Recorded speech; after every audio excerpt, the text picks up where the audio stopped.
Bagi Tuhan tak ada yang mustahil, bagi Tuhan tak ada yang tak mungkin. Apa saja dapat dilakukan dan dikerjakan oleh Tuhan dalam kehidupan kita manusia. Haleluya, puji Tuhan. Bagaimana kabar saudara hari ini? Doa kami saudara selalu dalam keadaan sehat dan diberkati oleh Tuhan. Terima kasih saudara terus mengikuti pelayanan di channel kami. Kami berdoa kiranya saudara selalu dilindungi dan diberkati oleh Tuhan. Jangan lupa untuk terus membagikan tayangan-tayangan kami kepada sekalian banyak orang, agar supaya mereka juga diberkati oleh Tuhan. Dengan demikian saudara telah turut bersama-sama dengan kami di dalam menjalankan perintah amanat agung. Pergilah, beritakan Injil ke segala makhluk. Siapa yang percaya, bertobat, dibaptis, dan diselamatkan. Saudaraku, kali ini saya ingin membagikan sebuah tayangan kesaksian kepada saudara, bagaimana seseorang yang dijamah oleh Tuhan, seseorang yang dahulunya membenci kekristenan, membenci Yesus, tetapi bagaimana Tuhan telah menjangkau hatinya, Tuhan telah menemukan dia. Firman Tuhan berkata, bukan kamu yang memilih aku, tetapi akulah yang memilih kamu. Jadi pesaksi ini adalah seorang yang dipilih Tuhan untuk diselamatkan. Saudaraku, kita percaya dan kita yakin bahwa jika Tuhan sudah memilih kita untuk menyelamatkan kita, maka sebenci apapun kita kepada Kristus, sebenci apapun kita kepada kekristenan, Tuhan akan mampu merubahnya. Itu sebabnya saudara yang telah menemukan channel kami dan mengikuti pelayanan di channel ini, engkau yang belum menerima Yesus Kristus sebagai Tuhan dan Juru Selamat, engkau yang belum percaya kepada Dia, ingat bahwa tidak ada keselamatan di luar Yesus. Keselamatan itu hanya ada di dalam Yesus Kristus. Karena itu saudaraku, bertobatlah selama kesempatan masih ada. Sebab jika engkau tidak bertobat, engkau tidak akan pernah melihat kerajaan sorga. Jangankan masuk, melihat kerajaan sorga, engkau pun tak bisa. Karena itu, relakan hatimu, beri dirimu untuk percaya kepada Yesus Kristus. Sama-sama kita akan menyaksikan tayangan ini. Namun sebagaimana biasanya, saudara-saudara, kami masih membutuhkan dukungan dana, doa dan dana dari saudara-saudara. Kami membutuhkan 50 juta untuk pembangunan gereja dan pusat penginjilan, pelatihan penginjilan awal. Sudah terkumpul sekitar 39.600.000. Kami masih membutuhkan sekitar 10.400.000 lagi. Saudara yang akan dan terbeban untuk memberkati pelayanan kami sudah dapat mengirimkan di nomor rekening yang tertera di atas ini. Atas setiap bantuan saudara, kami ucapkan banyak-banyak terima kasih. Tuhan Yesus memberkati, dan mari kita ikuti sama-sama kesaksian yang sangat memberkati kita berikut ini.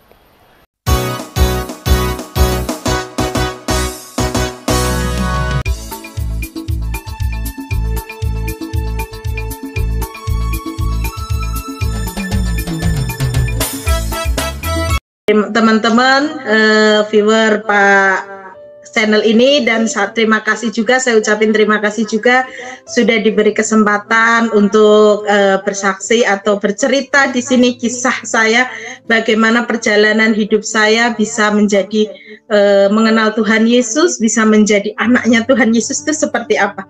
Mungkin teman-teman sudah nggak asing ya dengan saya, apalagi di channel saya sendiri. Dan di kesaksian di channel-channel lainnya sudah banyak ya. Kayaknya ini di channel ini aduh telat kayaknya. Nah, jadi ceritanya gini ya teman-teman. Awalnya saya memang kronologi saya nggak ada berpikiran untuk menjadi orang Kristen. Dan saya tidak akan pernah mau mengenal siapa sih Tuhannya orang Kristen itu siapa, seperti apa. Saya juga nggak pernah mau mengenal, dan saya juga nggak mau tahu, karena memang dari dulu keluarga saya, semuanya keluarga saya tidak ada yang Kristen, semuanya Islam.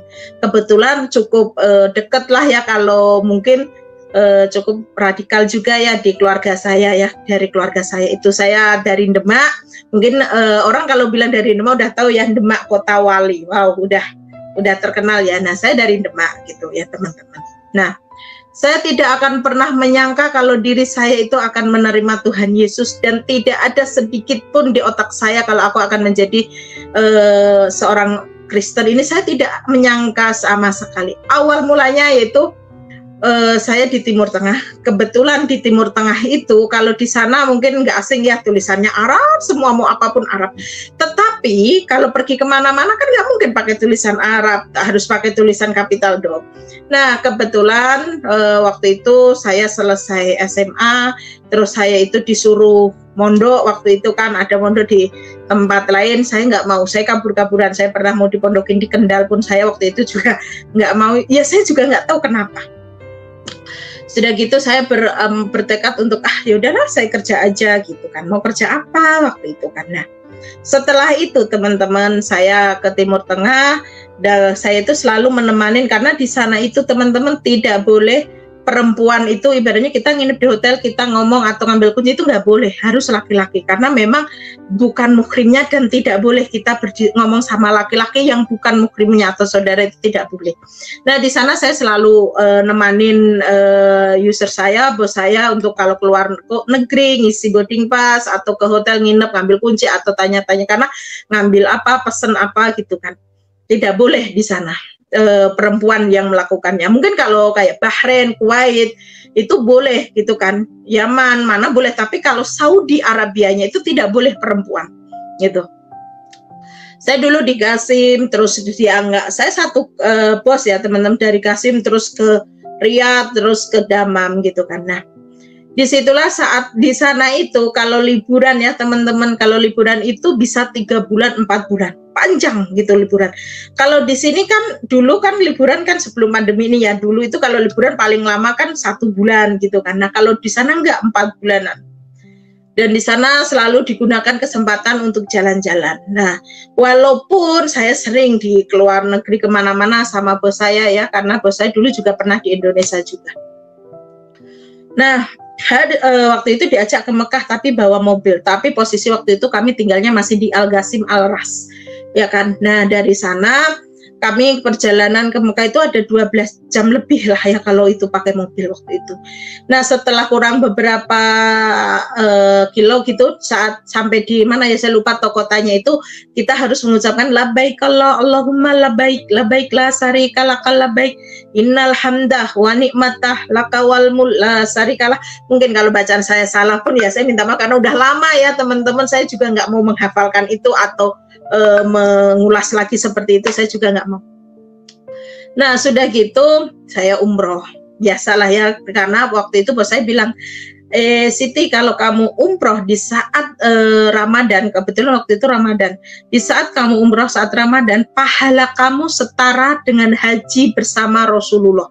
Wow, waktu itu saya bangga banget dong seperti itu, gitu. Saya bahagia banget dan bangga banget seperti itu. Nah, setelah itu teman-teman, saya udah kesaksian malamnya, karena kami kan bukan yang harus apa ya namanya ya, harus kayak orang-orang di Indonesia di kemah, kita kan di hotel gitu. Waktu itu hotelnya nggak jauh juga sih dari apa namanya, nggak jauh-jauh banget dari apa Masjidil Haram, karena kan di Mekah itu kan Ka'bah itu kan dikelilingi Masjidil Haram itu ya, yang di tengahnya Ka'bahnya itu. Nah, saya itu tidur, dibilang tidur, kalau orang Jawa bilang tidur ayam-ayaman kali ya, gitu seperti itu. Saya itu seakan-akan, apa namanya, seakan-akan itu didatangin, saya dengar orang jalan, orang berbicara, saya dengar, tapi saya posisinya tidur gitu loh teman-teman. Nah, sudah gitu, saya itu didatangin seorang laki-laki teman-teman, saya didatangin itu seorang laki-laki berjubah, rambutnya sebahu. Dia itu mengelus rambut saya, bikin kepala saya seperti ini. Nah, sudah gitu, saya bilang gini, ini siapa laki-laki ya? Cuman nggak apa-apa, cuman dia nggak berkata-kata teman-teman. Saya nggak bisa, tapi saya tahu laki-laki itu rambutnya sebahu dan mengelus rambut saya. Seperti itu. Saya nggak tahu siapa laki-laki itu. Dan saya nggak pernah tahu kalau itu Tuhan Yesus juga, saya nggak tahu gitu. Tetapi yang saya tahu, yang saya rasakan waktu itu, saya belum tahu istilah damai sejahtera sukacita itu, saya tidak pernah tahu. Nah, saya bilangnya gini, kok nyaman banget. Perasaan tuh nyaman banget, senyaman-nyamannya. Saya merasa nyaman banget gitu. Nah, setelah itu saya tetap masih melakukan umroh sampai saya di sana kan 8 tahunan lebih, saya sebenarnya 7 kali sampai saya melakukan umroh. Tetapi saya masih tetap melakukan ritual-ritual itu, sholat semuanya. Tapi udah kayak beda ya. Tapi saya merasakan kehadiran laki-laki itu, saya mengharapkan banget gitu ya teman-teman. Saya mengharapkan banget kehadiran laki-laki itu. Nah, setelah saya mimpi itu, paginya saya ke Masjidil Haram atau ke Ka'bah. Kan kita harus kalau ke Masjidil Haram, ke Ka'bah itu harus muterin tuf lagi 7 kali gitu ya. Terus kita sholat di depan pintu Ka'bah, sholat sunnah 2 rakaat ya, di belakang makam Ibrahim, bukan makom ya, antara makom dan makan itu beda. Nah, makan itu apa namanya, bekas kakinya Ibrahim di situ kan, di kaca-kaca gitu kan di sana. Nah udah gitu teman-teman, saya sholat di sana dan saya berdoa karena selalu dibilang gini, kalau kamu nanti doa di sana, sholat sunnah itu doa kamu akan dikabulkan. Tahu nggak teman-teman, saya itu berdoanya bagaimana? Ya Allah, saya mau ketemu laki-laki yang datang di mimpi saya tadi malam yang bikin saya nyaman. Saya nggak tahu laki-laki itu, Tuhan Yesus malah jawabnya gitu. Saya mengharapkan, selalu saya bawa dalam doa itu, ya Allah, saya mau ketemu laki-laki yang berjubah itu yang bikin saya nyaman gitu. Nah, singkat cerita, saya sudah balik ke Indonesia, saya menikah, kebetulan saya rumah tangga saya nggak berjalan lama, mungkin Tuhan kasih saya jodoh cuman sampai segitu aja ya, waktu itu beliau KDRT segala macam. Hingga akhirnya saya pergi kerja di Jakarta dan kebetulan, tapi saya selalu di saat ada masalah, di saat ada sesuatu, saya selalu mengharapkan seorang laki-laki yang datang di mimpi saya beberapa tahun yang lalu itu, yang saya bikin nyaman, seakan-akan perasaan beban berat pun hilang. Gimana ya saya ngucapnya? Pokoknya beban berat apapun berasa hilang kalau ingat laki-laki itu ya, yang dalam mimpi itu. Bahkan saya mengharapkan banget, bahkan selalu berdoa agar bisa dipertemukan lagi di dunia nyata ini laki-laki yang bikin saya nyaman itu. Waktu itu saya seperti itu. Hingga akhirnya saya pergi ke Jakarta dan kebetulan saya kerja di sebuah PT, saya nggak perlu sebutin di mana, intinya di Jakarta, dan itu menyalurkan ke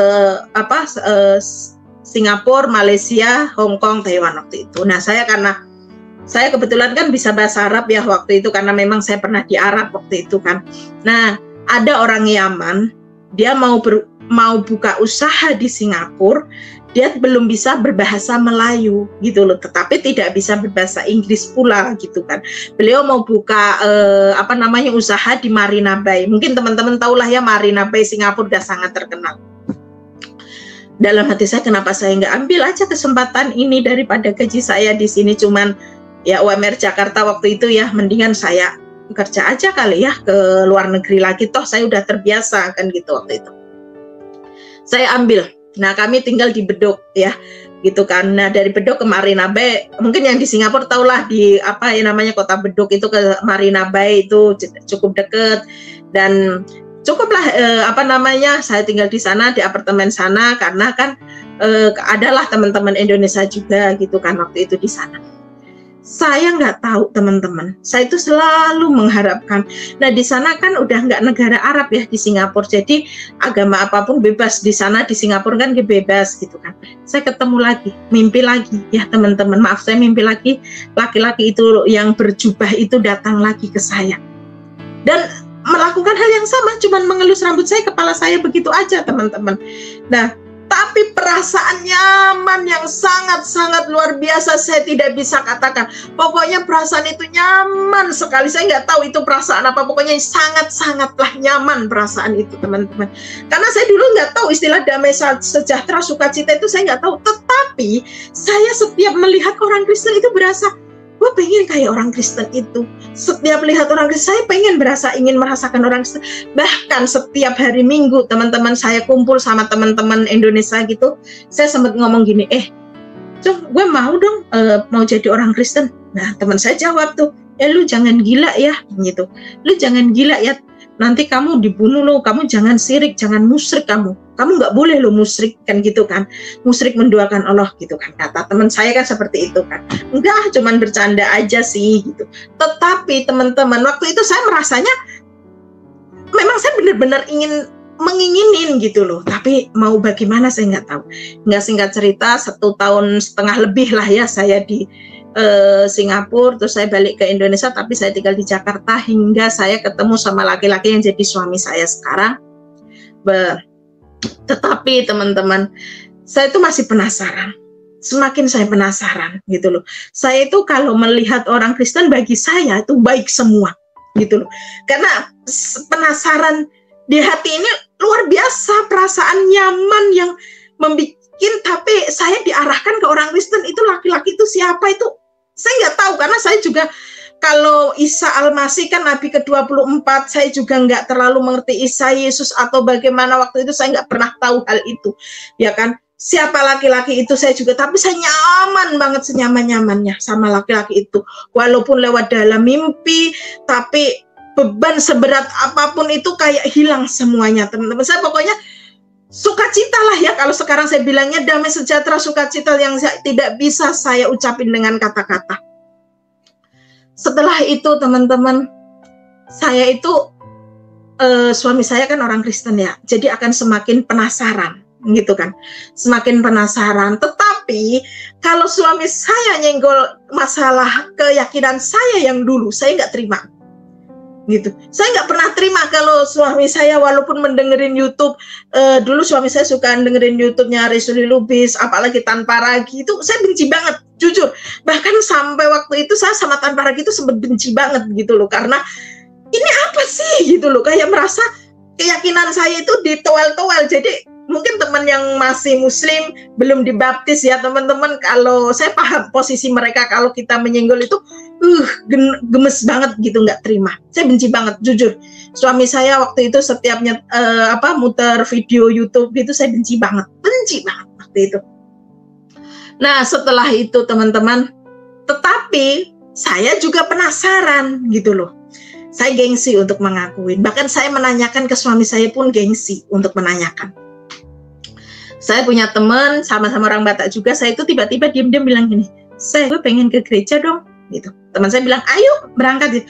Hayu, setiap sampai ketemu hari Minggu itu, tapi nggak pernah berangkat, cuman hayu aja, tetapi nggak pernah berangkat. Hayu, iya hayu, tapi nggak pernah terlaksana, cuman hayu aja. Nah, hingga suatu ketika tetangga saya, orang Nias ya, saya bilang, tante, saya pengen ikut dong ke gereja gitu kan. Ayo tante, gerejanya deket kok, nanti naik Grab atau naik motor aja barengan sama kami gitu. Hari Rabu juga saya ke gereja. Nah loh, gue mikir nih teman-teman, hari Rabu ke gereja. Jujur teman-teman, setahu saya ibadahnya orang Kristen itu cuman hari Minggu. Itu taunya saya waktu itu. Saya nggak mudeng istilah doamu kesembuhan atau ibadah apa itu, saya nggak mudeng, atau humas atau apa itu saya nggak mudeng. Nah, maksudnya apa ya? Bener nggak sih ini? Masa sih ibadah hari Rabu gitu kan? Taunya saya waktu itu, mungkin bagi yang teman-teman udah biasa, aneh ya, masa nggak tahu. Tapi kan bagi saya waktu itu memang saya nggak tahu, dan saya merasa ragu, loh kok ibadah hari Rabu sih, ibadah apa gitu kan? Nah, sudah gitu saya sudah selesai, saya mikir aja hingga akhirnya, tapi semakin penasaran, hingga saya itu teman-teman, suami saya kan punya Alkitab.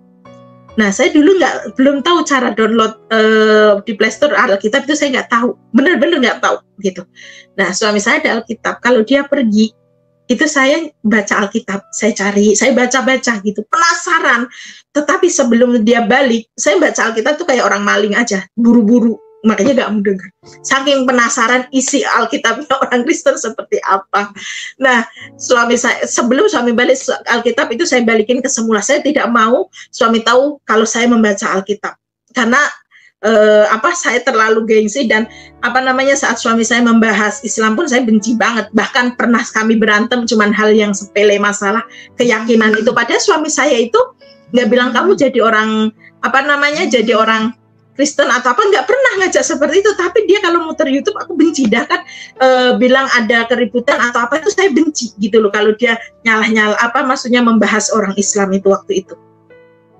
Sudah gitu saya mimpi lagi teman-teman. Mimpinya itu beda. Laki-laki yang sama, berjubah, rambutnya sebegini, tapi beda mimpinya gitu loh teman-teman. Laki-laki itu hadir ke saya, tangan saya dipegang, dituntun. Saya dilihatin tempat yang indah banget, sangat-sangat indah gitu loh. Tempat itu indah, hijau, Pokoknya saya orang kampung, saya bukan nggak asing dengan tempat hijau, bukan ya teman-teman. Saya bukan nggak asing di tempat yang seperti itu, tetapi tempat itu indah banget, gitu loh, sangat indah tempat itu, gitu. Nah, di laki-laki itu nuntun itu bilang apa? Ini loh Bethlehem, gitu loh. Apa Bethlehem? Saya nggak tahu Bethlehem itu apa. Nah, saya penasaran, saya simpan. Apa itu Bethlehem? Saya gitu kan. Saya tanya ke suami saya, Bang, boleh nggak tanya? Karena dia orang Batak, panggilnya saya abang ya. Bang, boleh nggak tanya? Tanya apa lu? Suami saya gitu. Teman-teman mungkin tahu lah, orang Batak emang ada yang orangnya itu pasti kan bahasanya gitu ya. Dia bertanya, tanda tanyanya 1, mungkin tanda serunya 5 kalau orang Batak gitu. Tapi pada dasarnya dia orangnya baik. Nah, sudah gitu saya tanya, Bang, boleh nggak saya tanya? Tanya apa lu? Bethlehem itu apa sih? Gitu. Ya agak kaget mungkin ya ditanya Bethlehem. Bethlehem itu ada di sana itu ada tembok ratapan. Makin gak jelas. Aku bilang gitu, ada tembok ratapan segala macam dalam hati saya. Tapi saya itu penasaran, ingin cerita Bethlehem itu apa gitu loh. Sudah gitu, singkat cerita, saya ketemulah seorang ibu-ibu udah tua. Dia murtadin juga, tapi udah sepuh, udah tua. Dia udah berapa puluh tahun yang lalu dia menerima Tuhan Yesus, ya kan. Dia juga menikah sama orang Batak, ibu-ibu sepuh itu, udah tua itu. Karena waktu itu doanya itu setelah beliau berdoa sama Tuhan Yesus itu dia dikasih keturunan. Waktu itu dia nggak ada keturunan. Nah, ibu-ibu itu udah sepuh, bahkan sekarang saya selalu manggil dia mama. Saya menganggap dia memang mama saya. Nah, dia itu kerja di di gereja yang saya sekarang ke gereja itu. Saya bilang, waktu itu saya nggak kenal gitu loh, nggak tahu jalan Tuhan itu luar biasa untuk mempertemukan saya sama beliau. Saya panggilnya Nantulang kan waktu itu. Nantulang, boleh nggak saya ikut ke gereja? Ayo Neng, nggak apa-apa, ayo ikut aja. Nanti ngomong aja ya, kamu naik angkot ini atau naik jemputan, nanti saya jemput, karena gerejanya kami waktu itu kebetulan yang paling atas gitu kan. Mampus lah gitu kan, gerejanya paling atas. Nah, tapi karena saya penasaran teman-teman, saya tetap berangkat. Nah, itu saya berangkat tuh teman-teman. Suami saya nggak berangkat, cuma saya saja berangkat.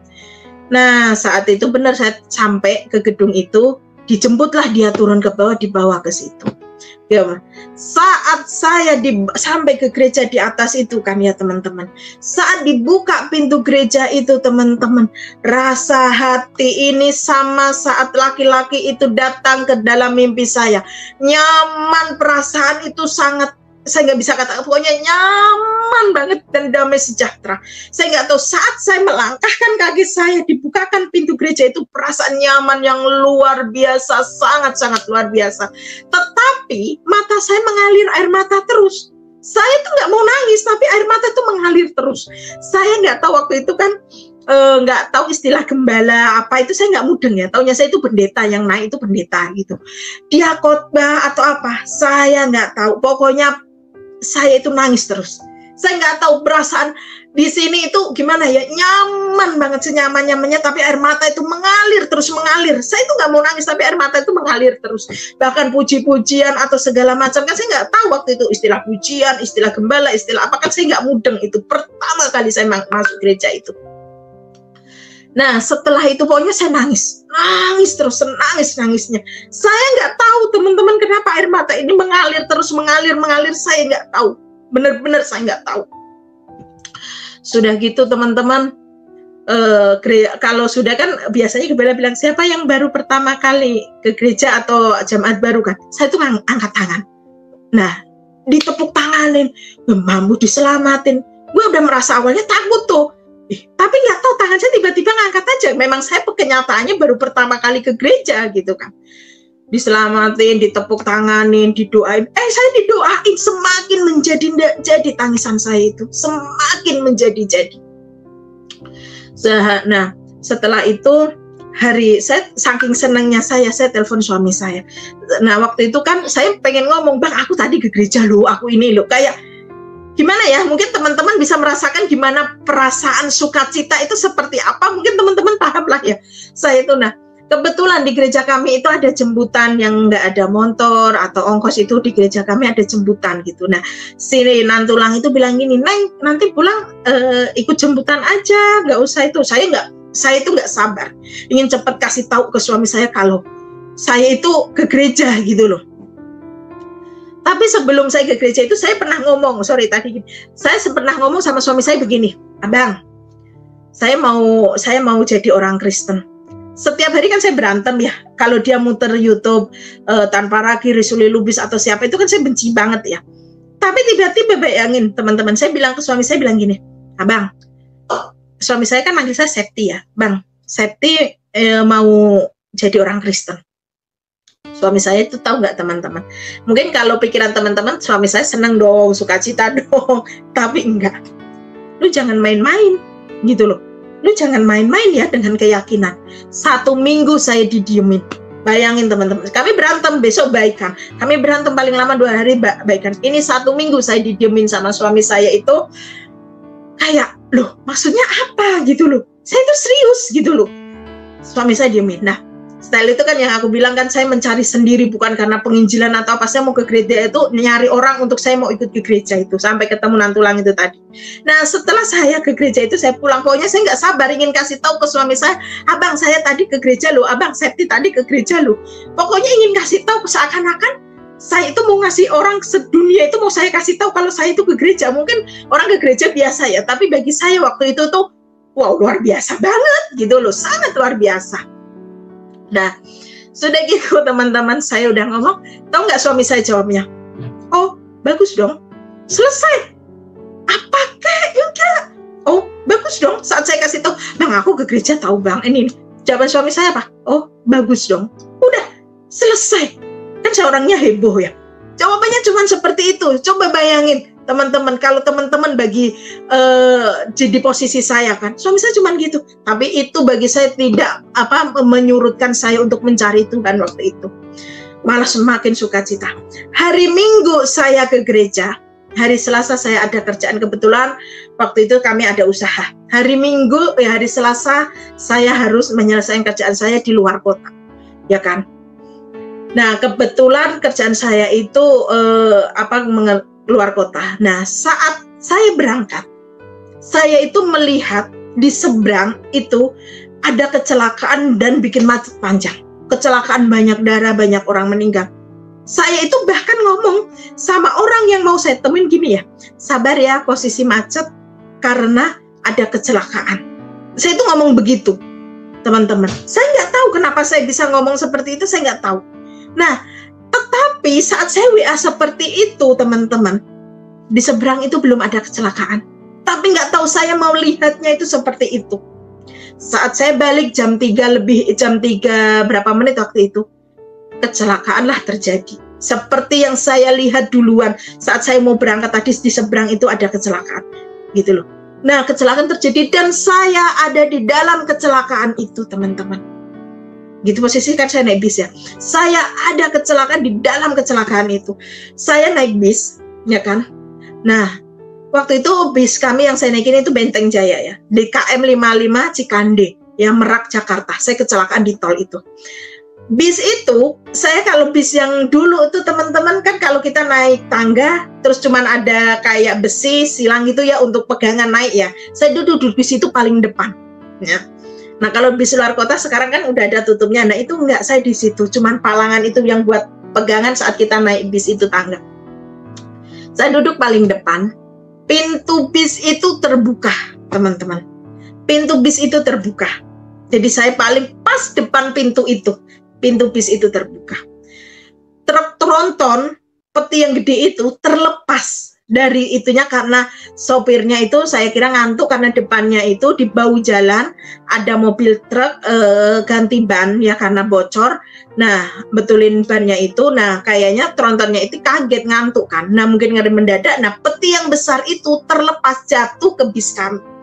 Kami buang kanan, ditabrak lagi. Jadi beruntun, namanya di tol udah jelas kecelakaan pasti beruntun kan. Saya itu paling depan, kami ditabrak berapa bis, berapa tronton yang gede, bahkan besi gede pun ke bis kami. Saya itu paling depan, pintu terbuka. Teman-teman tahu nggak teman-teman? Saya itu kan belum menyatakan diri saya Kristen, atau saya belum tahu Kristus itu siapa, Yesus itu siapa, dan saya taunya Isa Al-Masih itu Nabi ke-24, saya nggak tahu. Tetapi saat kecelakaan itu, saya bukannya bilang Allahu Akbar, Allahu Akbar, bukan teman-teman. Tetapi yang saya panggil, Tuhan Yesus baik, Tuhan Yesus baik saat kecelakaan. Dari mana kata-kata itu? Aneh kan? Kalau bagi saya itu cuma bilang Tuhan Yesus baik, Tuhan Yesus baik, bukannya Allahu Akbar. Coba, minggu saya ke gereja hari Selasa jam 3 itu saya kecelakaan. Ada kok waktu itu masuk TV juga, gitu loh. Nah, setelah itu teman-teman, konduktor itu di bawah roda, ya kan, truk Bronton yang itu orang terlepas meninggal, banyaklah korban di situ, darah segala, seperti yang saya lihat saat saya kembali itu, mau berangkat itu. Coba. Nah, tapi saya waktu itu nggak peka kalau ternyata itu ada di diri saya, diri saya ada di dalam kecelakaan itu, teman-teman. Nah, banyak yang meninggal. Tapi Tuhan Yesus sangat luar biasa dan sangat baik. Saya cuma mengucapkan Tuhan Yesus baik, Tuhan Yesus baik, Tuhan Yesus baik. Saya nggak tahu kata-kata itu dari mana, tapi kenapa saya bilangnya Tuhan Yesus baik, bukannya Allahu Akbar, karena saya belum merasa jadi orang Kristen. Kan gitu, dan saya tidak tahu Tuhan Yesus. Intinya seperti yang saya katakan begitu. Saya tidak apa-apa walaupun banyak korban, teman-teman. Saya cuma ada di sini. Ini wajarlah dikit aja. Bahkan ini nggak ada bekasnya loh. Ini loh. Cuman karena ada luka tapi saya nggak apa-apa gitu loh. Nah, nggak apa-apa. Mungkin di sini karena benturan ke besi itu, karena saya di depan besi itu, benturan itu aja, teman-teman. Tapi saya tidak apa-apa, cuman darah sedikit aja di sini. Coba bayangin, meninggal konduktor banyaklah korbannya, teman-teman. Nah, hingga pertolongan datang, ya kan? Karena detail banyak, saya itu minta tolong, nggak ada yang mau nolong. Saya melihat orang nggak ada yang mau menolong. Hingga ada seorang TNI, 2 orang TNI itu mau berhenti nolong kami, manggilin. Tapi tadi nggak ada yang mau mobil berhenti pun nggak ada, gitu. Dan ada bapak-bapak dari kampung itu kan lompat dari pagar untuk ke tol itu, ngasih minum kami pakai es itu aja, teman. Nggak ada yang mau nolong kami. Saya teriakan, saya lupa kalau di bawah itu banyak pecahan kaca itu, ya kan, teman-teman. Saya pokoknya nggak berasa gitu, karena kaki saya berdarah karena ngincekin pecahan itu. Saya bingung mau minta tolong ke siapa. Waktu itu banyak saya melihat mayat kecelakaan, ya teman-teman. Tapi saya nggak apa-apa. Tapi saya sempat mutah, saya pikir mungkin gagal otak atau apa kan gitu. Saat kami pokoknya diperiksa semuanya lah ya, karena selalu bilang kalau kecelakaan itu lebih baik kelihatan lukanya daripada nggak ada luka, digituin kan. Tapi saya diperiksa semuanya, nggak ada apa-apa, teman-teman, nggak ada apa-apa. Tapi tetap saya dirawat selama 3 hari di Rumah Sakit Serang, Sari Asih itu ya. Nah, saya dirawat di sana. Memang saya akuin badan sakit semua, ya namanya ditabrak berapa kali, kita juga manusia ya teman-teman, badan sakit. Nah, setelah saya dirawat 3 hari, saya dibawa balik, ya kan, dibawa pulang. Suami saya bawa saya pulang. Saya itu tiba-tiba dapat telepon itu dari pekerja gereja, bilang gini, Eda, karena kebetulan orang Batak juga waktu itu kan, Eda, ikut ke gereja yuk, ada doa kesembuhan. Pada posisi itu saya lagi OTW dari rumah sakit mau balik, gitu kan, karena suami saya Batak. Terus dia manggil saya, Eda, ayo kita ke rumah ke gereja ya, nanti saya jemput. Saya itu baru balik di rumah sakit, ikut aja, walaupun jalan dituntun-tuntun, saya ikut aja ke gereja.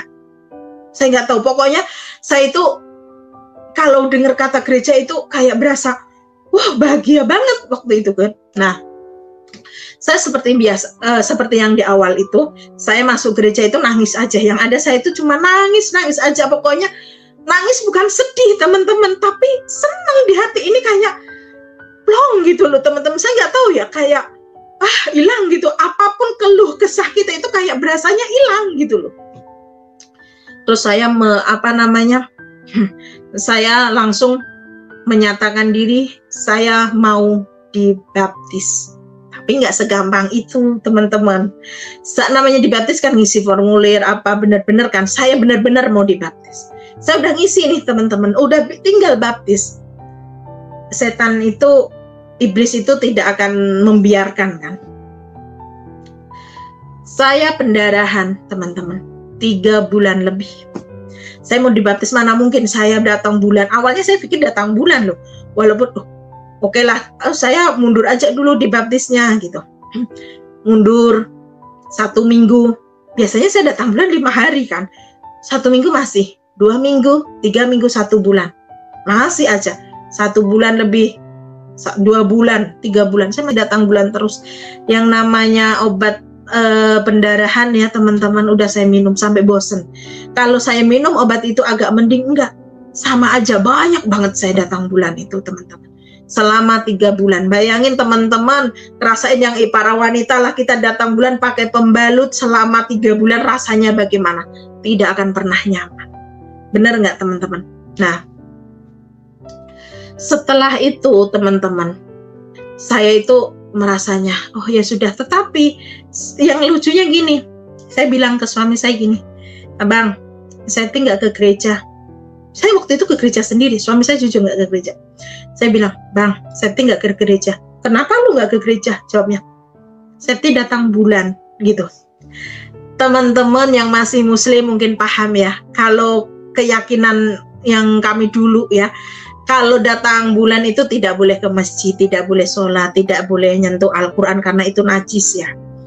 Saya masih terbawa seperti itu. Saya mau ibadah, saya datang bulan berarti saya kotor dong, saya nggak mau. Diketawain. Saya nelpon sama yang nantulang itu, bilang, Mas, saya nggak ke gereja ya. Kenapa? Saya lagi datang bulan. Pada diketawain, coba teman-teman. Saya itu serius loh, tapi pada diketawain gitu. Jawaban suami saya gini, Tuhan saya mah nggak jijik sama darah, berangkat aja lu ke gereja. Coba, lucu kan bagi saya. Nah beneran, saya dobelin, saya takut bener-bener, saya bawa ganti segala macam. Beneran, sampai di gereja, saya udah takut diusir. Dalam hati saya, logika aja, dari mana mereka tahu saya datang bulan? Logikanya kan seperti itu sebenarnya. Dalam hati, oh iya ya, dari mana mereka tahu kalau saya nggak ngomong? Nah sudah gitu. Saat sampai di gereja biasa, saya disalamin, kan pasti ada yang di depan pintu kan ya teman-teman. Saya ke gereja, biasa teman-teman, biasa aja nih. Saya di gereja, kok nggak dimasalahkan ya, gitu kan?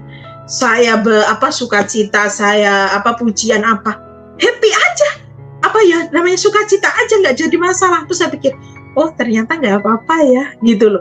Nah tetapi teman-teman, biasanya kalau saya itu ke gereja ya pasti saya ke toilet dulu, karena saya itu, bagi saya waktu itu ya, namanya mungkin cinta mula-mula ya namanya ya.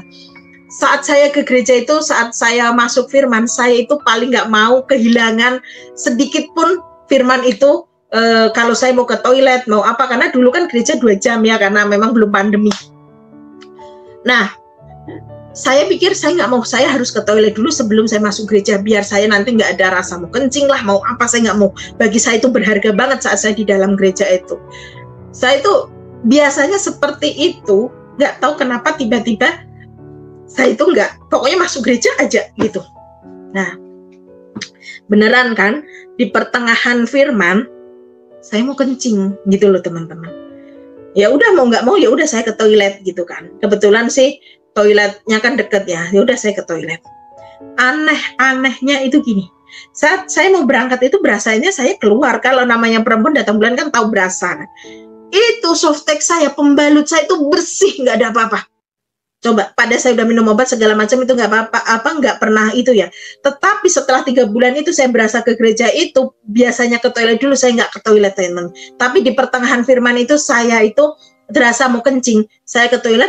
Dan saat itu saya lihat pembalut saya bersih, tidak ada apa-apa. Bersih, masih utuh, bersih. Langsung saat itu, detik itu saya bilang, saya mau dibaptis sekarang juga. Nah, kalau orang lain saya lihat nih ya teman-teman yang dibaptis anak keluarganya, ditemenin ini itu. Kalau saya enggak teman-teman. Saya cuman sama pendeta yang dibaptis saya sama nantulang itu. Karena nantulang itu atau mama saya itu, mama angkat saya itu pekerja gereja situ. Makanya dia ikut. Cuman itu. Saya telepon, saya WA suami saya. Abang Septi mau dibaptis. Oh, ya udah, nanti kirim foto atau videonya ya.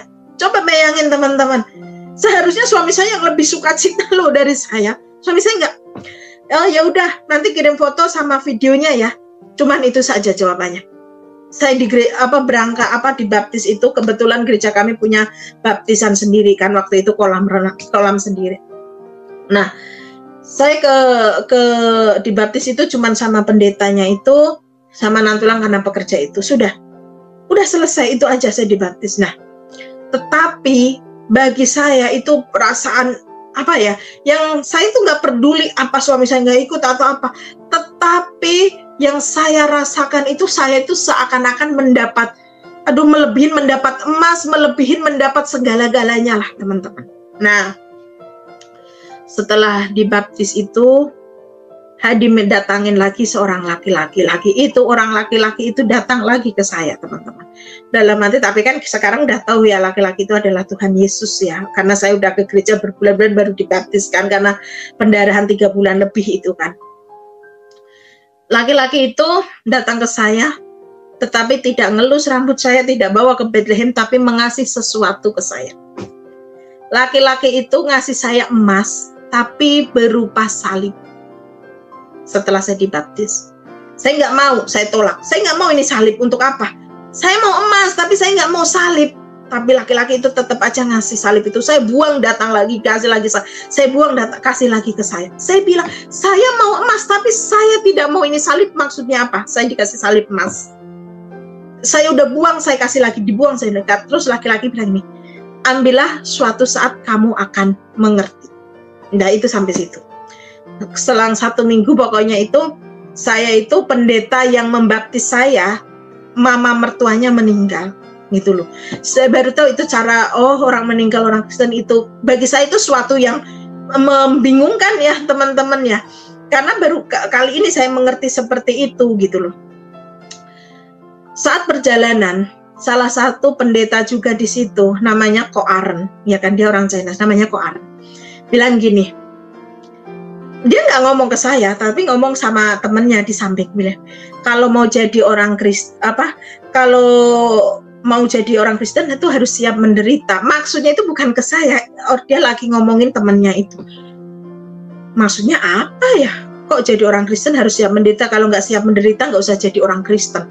Nah loh, bagi mereka mungkin kata-kata itu biasa, tapi bagi saya di otak saya itu benar-benar saya bertanya-tanya, sesuatu yang saya nggak mudeng itu bertanya-tanya. Jujur teman-teman, mungkin para murtadin di sana saat kita mau menerima keyakinan yang baru pasti dilema. Perasaan ini benar nggak ya? Apa benar nanti saya musyrik seperti yang teman saya bilang bisa dibunuh, karena musyrik itu boleh dibunuh ya, menduakan Allah. Benar nggak sih? Apa nanti saya malah salah? Benar nggak sih ini keyakinan ini? Benar nggak sih gitu? Nah, ada satu yang benar-benar firman Tuhan, kisah yang ada di Alkitab, ya, itu membuat saklek saya. Kalau saya yakin, kalau Tuhan Yesus adalah Tuhan yang nyata, Tuhan satu-satunya Tuhan, satu-satunya juru selamat, gitu. Tetapi delima itu benar-benar di sini itu perasaan ini sangat gimana ya? Benar nggak sih ya? Apa nanti saya malah salah, gitu loh teman-teman. Selama 30 tahun lebih ya, 32 tahun, 31, 32 tahun saya meyakinin keyakinan saya itu, tiba-tiba dengan gampang setelah ini kok ada keyakinan baru dan membuat saya nyaman. Ini bener gak sih? Gitu, pasti bergejolak. Itu hal yang sangat menyakitkan bagi saya.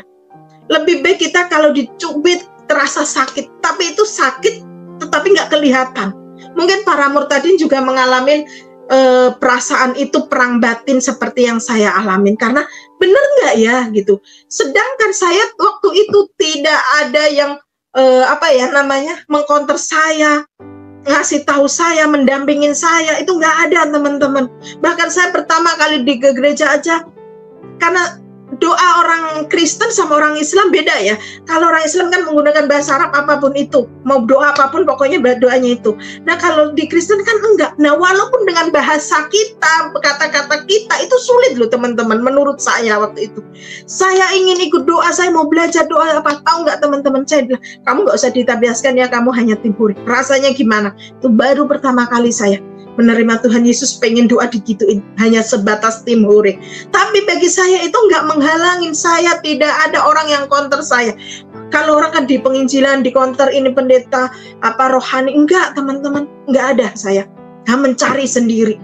Pokoknya, tapi saya nggak merasa apa-apa. Nah, saya pakai baju pun dipersalahkan waktu itu. Dan sudah gitu pokoknya, aduh teman-teman nggak bisa deh. Pokoknya bener nggak sih keyakinan yang saya ambil ini? Yang saya yakinin sekarang ini bener nggak sih? Gitu loh. Saya mau tanya ke siapa? Cara doa bagaimana? Itu saya nggak tahu. Ya kan, saya waktu itu tapi nggak tahu, saya yakin aja. Tapi nggak segampang itu teman-teman. Saya sudah gitu menerima Tuhan Yesus, tiba-tiba pandemi. Usaha saya hancur, satu pun nggak ada. Usaha saya jalan hancur. Bahkan saya mau diusir dari kontrakan. Saya mau diusir teman-teman. Tapi sebelumnya udah mau diusir, sampai dibilang besok kalau belum bayar beresin barang-barang ya. Coba bayangin, saya yang dulu punya semuanya tiba-tiba harus diusir dari kontrakan segala macam. Salah nggak sih apa yang saya lakukan ini? Coba bayangin teman-teman. Tapi saya ingat, menjadi orang Kristen harus siap menderita, kata-kata itu saya selalu ingat itu. Akhirnya saya usaha apa, pandemi semua, jangankan saya, usaha kecil, yang besar aja goyah kan. Saya bingung teman-teman. Akhirnya saya bilang ke suami saya begini, Bang, Septi mau jualan sayur keliling. Saya ngomong gitu. Atau saya mau kerja apa ya? Suami saya bilang, lu gila ya, kata suami saya. Orang kan pandemi nggak boleh ketemu orang, lu malah mau jualan sayur keliling. Lu gila kali ya, digituin sama suami saya. Tak pikir bener juga, tapi kita mau makan apa Bang? Saya bilang gitu, kita ada anak-anak yang butuh, kita bisa nahan lapar, tapi anak-anak apakah bisa? Kan gitu kan. Akhirnya saya, pokoknya tekanan itu ada, tekanan ada banget. Nah, saya itu pengen istilah konsel ibadah gitu, komsel. Nah, gitu kan. Saya pengen banget di tempat saya. Nah, akhirnya dapatlah ke tempat saya. Kami ngomonglah yang punya kontrakan, kami ngomonglah yang RT, bahkan kakaknya yang punya kontrakan datang manggil suami saya. Om, katanya si ibu mau ada ibadah ya di sini ya, gitu kan. Iya, emang kenapa? Saya udah izin gitu kan. Tapi nggak pakai pengeras suara kan, speaker gitu kan. Suami saya jawabnya gini, Tuhan saya mah nggak budek, nggak harus diteriakin pakai toa, jawaban. Nggak pakai apa-apa, digituin. Oh ya udah Om, boleh gitu. Nah, tetapi saya tetap aja membara di sini, pengen lebih senang aja mau ibadah, walaupun waktu itu saya nggak ada duit ya untuk nanti beli aqua atau apa. Tapi pokoknya saya harus ada. Akhirnya waktu itu saya gini teman-teman, saya jualan tahu bakso, ya kan. Tuhan Yesus itu baik banget. Dalam waktu nggak sampai 1 minggu, melejit banget tahu bakso, sampai saya minta tolong tetangga untuk membantu dalam 1 hari itu saya harus bisa bikin 3.000 biji tahu ya. Tetapi iblis itu tidak akan tinggal diam, ya kan. Tahu bakso saya itu lagi jalan-jalannya, naik-naiknya, bahkan saya itu berapa orang yang bantuin saya. Tiba-tiba saya itu dibilang gini, Bu, tahunya ada belatungnya. Nah loh, bayangin teman-teman, jam 12 malam saya beli tahu, baru turun dari pabrik masih panas tahunya. Sampai rumah saya cuci. Jam 2, setengah 3 saya balik lagi ke pasar untuk gilingin daging. Ayam yang saya beli itu masih fresh, masih berdarah-darah, masih fresh. Dari mana belatung datang? Itu pun direbus teman-teman. Enggak terus mentah kami sajikan. Ayam aja teman-teman. Ayam aja ya teman-teman. Di luar aja 24 jam aja belum langsung belatungan, paling baru lengket-lengket. Tetapi ini yang udah direbus, baru beberapa jam masih anget kok bisa belatungan. Logikanya aja. Aku ambil positifnya. Mungkin karena lalat kali ya. Saya bilang gitu. Mungkin karena lalat kali. Mungkin nggak lalat habis bertelur di sana sini langsung jadi belatung, nggak mungkin kan. Tapi kalau memang iya salah pemasakan saya, seharusnya warung-warung lainnya juga sama. Enggak, 1 warung aja, 1 warung sudah nggak ada, besok ganti warung sana. Tapi yang lainnya tidak begitu terus, hingga waktu itu jam 5:30 itu masih, kan kami masak malam ya, itu masih panas, masih saya taruh di tampah gitu loh ya teman-teman ya. Saya taruh di tampah seperti itu ya teman-teman. Tahu nggak teman-teman? Itu masih anget, masih panas. ada belatungnya, logikanya teman-teman. Saya pikir mungkin karena saya ngantuk kali ya gitu kan. Saya panggil lah orang yang bantuin saya. Iya Bu, ini ada belatungnya. Bayangin berapa banyak teman. Saya sedih banget. Tetapi saya itu nggak tahu ya kenapa ya. Setiap ada sisa jualan saya itu nggak pernah saya masukin freezer atau apa, nggak pernah teman-teman. Selalu saya bagiin orang-orang yang nyapu di pinggir jalan, yang yang nyapu di pinggir jalan. Pokoknya orang-orang yang di pinggir jalan itu selalu setiap hari saya bagiin. Bahkan tetangga saya pun tetangga saya pun lagi lebih puas lah makan tahu bakso sampai nggak doyan, karena setiap hari saya kasih, setiap hari. Nah setelah itu teman-teman, saya udahlah mau bagaimana gitu, sampai kehabisan modal. Berapa tahu aja yang busuk teman-teman. Ada nggak sih sejarahnya tahu busuk belatungan? Pasti busuk iya, tapi kalau belatung kan enggak gitu loh. Saya udah nggak punya modal teman-teman. Saya telepon sama mama saya itu, "Ma, boleh nggak saya pinjam uang?" Saya nggak pernah bilang minta. Saya nggak bisa pernah nggak menanda, tapi saya bilangnya pinjam, karena dia bilang ya udah nih buat kamu. Aku bilang nggak, aku pinjam mau buat modal. Saya bilangnya gitu. Karena prinsip saya kalau saya pinjam buat modal,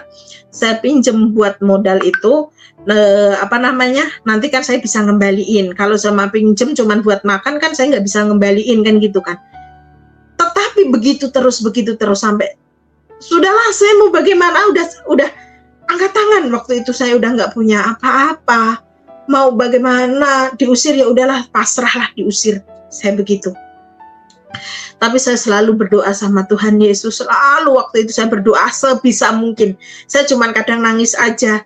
Gimana caranya doa waktu itu? Nggak cuman bisanya nangis aja. Tetapi pemeliharaan Tuhan Yesus itu sangat luar biasa. Bisa aja saya tercukupin, ada aja rezeki dari manapun. Saya kalau dibilang, kok bisa punya duit di ATM saya, kok ada duit, bagaimana ceritanya, saya juga nggak tahu. Intinya saya itu tiba-tiba bisa aja, mau makan, mau ngambil duit ke ATM ada aja, mau diusir tiba-tiba di ATM saya ada duit buat bayar kontrakan. Saya nggak tahu, keajaiban itu selalu ada. Saya berasa Tuhan Yesus itu sangat baik, sangat baik. Hingga saya kesaksian, keluarga saya tahu.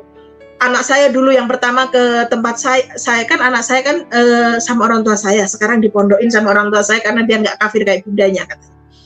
Anak saya itu datang ke tempat saya bawa ke gereja. Namanya anak-anak, saya memang nggak ngomong, "Kak, Dek, yuk ke gereja," enggak. Pokoknya saya bawa aja.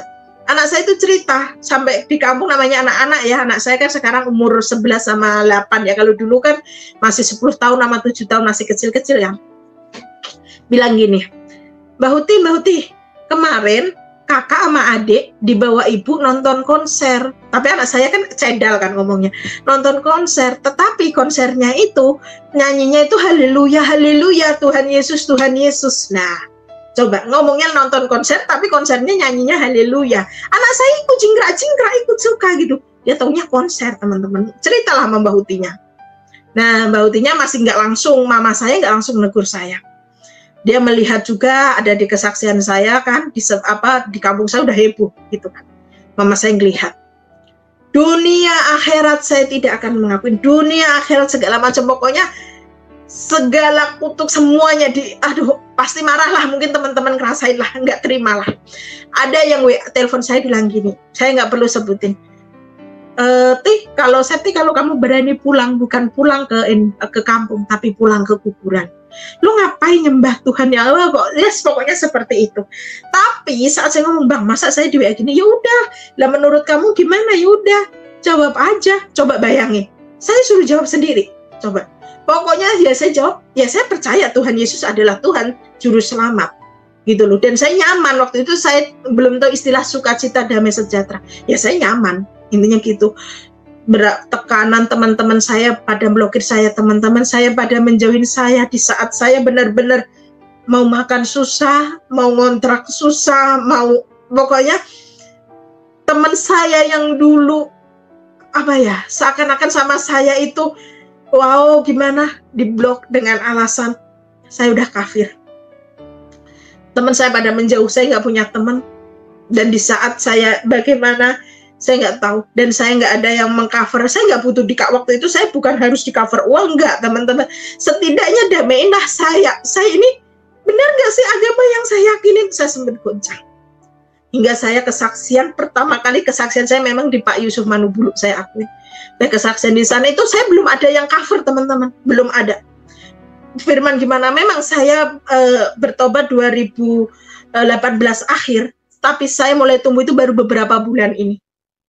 Sampai berapa bulan ini, hingga setelah mulai saya bertumbuh, saya punya kakak rohani, selalu mengcover dalam firman. Saya selalu bilang, saya menerima Tuhan Yesus bukan karena sembako ataupun diinjilin atau siapapun, tapi karena Tuhan Yesus sendiri hadir ke saya, Tuhan Yesus sendiri menjamah saya, bukan karena siapa-siapa ataupun karena apapun. Gitu. Tengah malam, iblis itu tidak akan pernah membiarkan kita bertumbuh. Di saat saya mulai berapi-api belajar firman, saya merasa dihargain, ada yang ngasih tahu mengenai belajar Alkitab. Tahu nggak, teman-teman? Orang terdekatlah iblis pakai. Saya mengalami nanti setelah ya kita kesaksian yang lain, mengalami kejadian yang saya belum bisa ceritakan. Dan di saat itu saya punya 3 pilihan. Saya kembali menjadi Muslim, atau masih lanjut menjadi orang Kristen, atau saya harus bunuh diri aja. Jam 3 malam saya bingung mau kemana. Jam 3 malam saya mau bunuh diri atau mau kembali Muslim. Saya udah bingung. Orang terdekatlah yang akan dipakai iblis untuk menggagalkan pelayanan kita, untuk menggagalkan kita ya teman-teman. Saya bingung. Saya mau kemana? Saya harus bagaimana? Apa saya mendingan mati aja? Ataukah saya kembali lagi menjadi orang Islam? Saya berpikirnya, saya harus bagaimana Tuhan? Saya udah mau bunuh diri, teman-teman. Dan saya semakin mengerti firman, makin saya merasa mendingan saya mati, saya ini kotor juga, gitu kan. Bukan berarti sebangsanya saya juga nggak pernah melakukan seperti hal yang nggak, cuman tekanan demi tekanan keluarga saya sudah nggak mau menerima saya, teman-teman saya ngeblok saya, jauhin saya, usaha saya, kerjaan saya hilang semuanya. Orang yang terdekat yang seharusnya saya jadiin sandaran ikut mengintimidasi saya. Saya bingung, saya mau kemana? Tapi saya keinget salib emas yang diberikan ke saya itu. Hingga akhirnya biasanya kakak rohani saya itu, teman-teman, tidak bisa dihubungin karena udah malamnya. Jam 3 malam itu bisa dihubungin. Saya bilang, ngomong apa adanya. Saya kasih bukti tekanan-tekanan itu. Dia cuman, ayo kita berdoa. Saya ditemenin. Saya ditemenin, dikuatkan. Disitulah saya nggak jadi bunuh diri, teman-teman. Saya bingung mau bagaimana gitu loh.